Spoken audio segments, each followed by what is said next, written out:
ചിലരുണ്ട്, അവർക്ക് ലോകമെന്ന് പറഞ്ഞാൽ നിറങ്ങളാണ്. അവരുടെ സംസാരവും സ്വപ്നവുമൊക്കെ ഈ വർണ്ണങ്ങളിലൂടെയാണ്. അങ്ങനെ ഒരാളുടെ നിറങ്ങളെ ഒരുപാട് സ്നേഹിച്ച് പക്ഷെ അവസാനം നിശബ്ദയായി പോകേണ്ടി വന്ന ഫിസ എന്ന ഒരാളുടെ കഥയാണ് നമ്മളിന്ന് കേൾക്കാൻ പോകുന്നത്. നോക്കൂ, ഈ ഒരൊറ്റ വരി കേട്ടാ മതി നമുക്ക് മനസ്സിലാവും ഫിസയുടെ ലോകം എത്ര വലുതായിരുന്നു എന്ന്. അവളുടെ ഭാവനയില് വെറുമൊരു ക്യാൻവസില് ഒരു കാടിനങ്ങ് ആകാശം വരെ വളരാൻ പറ്റും. നക്ഷത്രങ്ങളൊക്കെ പൂക്കളായിട്ട് താഴേറ്റ് വീഴും. ഇതായിരുന്നു കേട്ടോ അവളുടെ സംസാരം, അവളുടെ ലോകം. അപ്പോ ഈ കഥയിലെ നമ്മുടെ പ്രധാന ആൾ ഫിസയാണ്. അവൾക്ക് വാക്കുകൾ കൊണ്ട് പറയാൻ പറ്റാത്ത ഒരുപാട് കാര്യങ്ങളുണ്ട്. അതൊക്കെ അവൾ തന്റെ ബ്രഷ് ഉപയോഗിച്ച് ക്യാൻവാസിലങ്ങ് വരച്ചുവെക്കും. എന്നുവെച്ചാൽ ഓരോ ചിത്രവും അവളുടെ ഉള്ളിലെ ഒരു കഷ്ണം തന്നെയായിരുന്നു.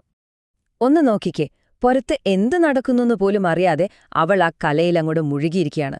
മഞ്ഞയും പച്ചയുമൊക്കെ ചേർത്തുവെച്ച് അവളുടേതായ പുതിയൊരു ലോകമുണ്ടാക്കുകയാണ്. ആ സമയത്ത് അവൾക്ക് വേറൊന്നും കാണാൻ പറ്റില്ല. മുന്നിൽ ക്യാൻവാസ്, പിന്നെ അവളും, അത്രമാത്രം. ഇതൊരു ടൈം പാസ് പരിപാടി ആയിരുന്നില്ല കേട്ടോ, അതായിരുന്നു അവളുടെ ശരിക്കുള്ളൊരു ഐഡന്റിറ്റി. കല്യാണത്തിന് മുമ്പൊക്കെ അവളുടെ ഈ കഴിവിന് നല്ല അംഗീകാരം കിട്ടിയിട്ടുണ്ട്.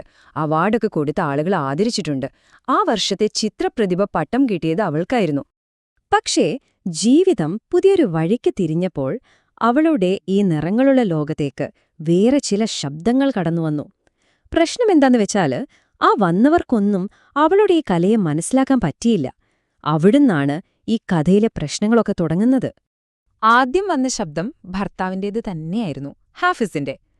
പുള്ളിക്കാരന്റെ കണ്ണില് ഇതൊരു കലയൊന്നുമല്ല, വെറുതെ എന്തൊക്കെയോ വരച്ചു കൂട്ടുന്നു, അത്രയുള്ളൂ.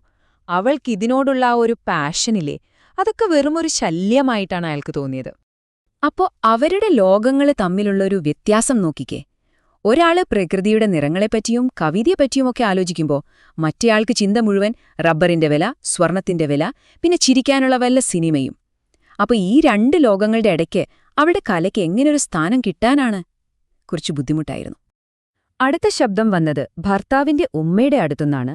ആ വാക്കുകളിൽ ഒരു തലമുറയുടെ മുഴുവൻ ചിന്താഗതിയുണ്ടായിരുന്നു.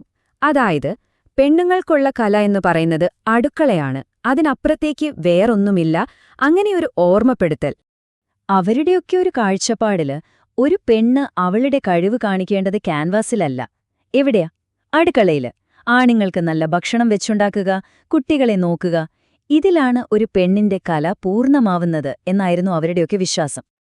അങ്ങനെ പതിയെ പതിയെ ഹാഫിസിന്റെ ഈ ഒരു അസ്വസ്ഥതയൊക്കെ ദേഷ്യമായിട്ട് മാറാൻ തുടങ്ങി. ഫിസയുടെ ഈ വരയോടുള്ള ഇഷ്ടം അയാളെ ശരിക്കും ദേഷ്യം പിടിപ്പിച്ചു. സംഗതി ഒരു പൊട്ടിത്തെറിയുടെ തൊട്ടരികിൽ എത്തി നിൽക്കുകയായിരുന്നു. കഥയിലൊരിടത്ത് അവളുടെ വിരലുകളെപ്പറ്റി പറയുന്നുണ്ട്, വൈദ്യുതി തൊട്ട വിരലുകൾ എന്ന്. ആ വിരലുകൾ വെച്ച് അവൾ ക്യാൻവാസിൽ മാജിക് കാണിക്കുന്നത് കണ്ടിട്ട് ഹാഫിസിന് സഹിക്കാൻ പറ്റുന്നുണ്ടായിരുന്നില്ല. ഉള്ളിൽ ദേഷ്യമിങ്ങനെ പതഞ്ഞു പൊന്തുകയായിരുന്നു. അങ്ങനെ ഇരിക്കെയാണ് ആ നിമിഷം വരുന്നത്. അയാൾ ഒരു ചായയ്ക്ക് വേണ്ടി ഉറക്കെ വിളിച്ചു. പക്ഷേ സ്വന്തം ലോകത്തിൽ ലയിച്ചിരുന്ന ഫിസ അതൊന്നും കേട്ടില്ല. അതവൾക്ക് ശ്രദ്ധയില്ലാത്തതുകൊണ്ടല്ല, കലയോടുള്ള ഒരു അടങ്ങാത്ത ഇഷ്ടം കൊണ്ടായിരുന്നു. പക്ഷേ അയാൾക്കത് തോന്നിയത് ഒരു ധിക്കാരമായിട്ടാണ്. ആ ഒരൊറ്റ നിമിഷം കൊണ്ട് അയാളുടെ സകല നിയന്ത്രണവും പോയി. ഒന്നും നോക്കിയില്ല, അവളുടെ കയ്യിലിരുന്ന ബ്രഷിന് ഒരൊറ്റ തട്ട്. അപ്പോ ആ ഒരൊറ്റ തട്ടിലെല്ലാം തീർന്നു. നിറങ്ങളൊക്കെ ക്യാൻവാസിൽ തെറിച്ചു. ഏകദേശം പൂർത്തിയായി വന്ന ആ മനോഹരമായ ചിത്രം ഒരൊറ്റ നിമിഷം കൊണ്ടില്ലാതായി. അത് വെറുമൊരു ചിത്രമായിരുന്നില്ല, അല്ലേ? അതവളുടെ സ്വപ്നമായിരുന്നു. അവളുടെ ഉള്ളിലുള്ള കാര്യങ്ങൾ പുറത്തു കാണിക്കാനുള്ളൊരു വഴിയായിരുന്നു. അതാണവിടെ ചിതറിത്തെറിച്ചുപോയത്. ആ ഒരൊറ്റ ശബ്ദം. അതിനുശേഷം ആ വീട്ടിൽ വല്ലാത്തൊരു നിശബ്ദതയായിരുന്നു, ഒരു മരവിപ്പ് പോലെ. ചിലപ്പോൾ വലിയ ഒച്ചപ്പാടിനേക്കാൾ ഭയാനകമാണ് ഇത്തരം നിശബ്ദതകൾ. പക്ഷേ ഫിസ എന്തു ചെയ്തു? അവളൊന്നും മിണ്ടിയില്ല, ഒരക്ഷരം പോലും എതിർത്ത് പറഞ്ഞില്ല. ഉള്ളിലെ സങ്കടമൊക്കെ അടക്കിപ്പിടിച്ച് അവൾ മിണ്ടാതെ അവളുടെ ജോലികൾ ചെയ്യാൻ തുടങ്ങി. അയാൾക്ക് കഴിക്കാൻ എടുത്തുവെച്ചു, ചായ കൊടുത്തു. അങ്ങനെ ചായ കൊടുക്കുമ്പോ അവളുടെ കയ്യിലൊരു മഞ്ഞ നിറം പറ്റിപ്പിടിച്ചിട്ടുണ്ടായിരുന്നു. അതെന്തിന്റെയാണെന്നോ? കുറച്ചു മുൻപ് അയാൾ തട്ടിത്തെറിപ്പിച്ച ആ പൂർത്തിയാകാത്ത ചിത്രമില്ലേ, അതിന്റെ അവസാനത്തെ ഒരു ഓർമ്മപ്പെടുത്തൽ. അവളുടെ ചിതറിപ്പോയ സ്വപ്നത്തിന്റെ ഒരു അടയാളം പോലെ. അവസാനം അവൾ ആ കൈകൾ കഴുകാൻ തുടങ്ങി. ചിലപ്പോൾ ആ മഞ്ഞച്ചായ മാത്രമല്ല അവൾ കഴുകിക്കളഞ്ഞത്, ഒരു ചിത്രകാരി എന്ന അവളുടെ ഐഡന്റിറ്റി കൂടിയായിരിക്കാം. ആരോടും പറയാത്ത ഒരു കരച്ചിലോടെ അവൾ സ്വയം തോറ്റുകൊടുക്കുകയായിരുന്നു. അപ്പോ ആ പൂർത്തിയാക്കാത്ത ചിത്രത്തോടെ ഫിസയുടെ കഥ അവിടെ നിൽക്കുകയാണ്.